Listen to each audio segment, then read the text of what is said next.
Question: is welding an art or a science? I think it's a little bit of both, actually. It's a science as far as the codes and procedures that we have to follow, but it's also an art because every welder welds a little differently and they put their own spin on it. And I still learn new things today from people that come in through here. And I think the most surprising thing people find out when I talk about welding and what we do here is we use all four limbs of our body here. Right hand torch, left hand filler rod, my right foot for the right torch pedal for the amperage control, and my left foot for the turntable, spinning the turntable around. And not a lot of welders do that. Some welders only use their hands.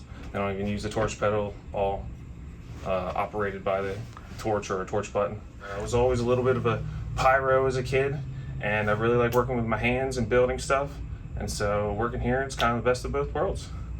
I started off as a machine operator, and opportunity came to learn how to hose join.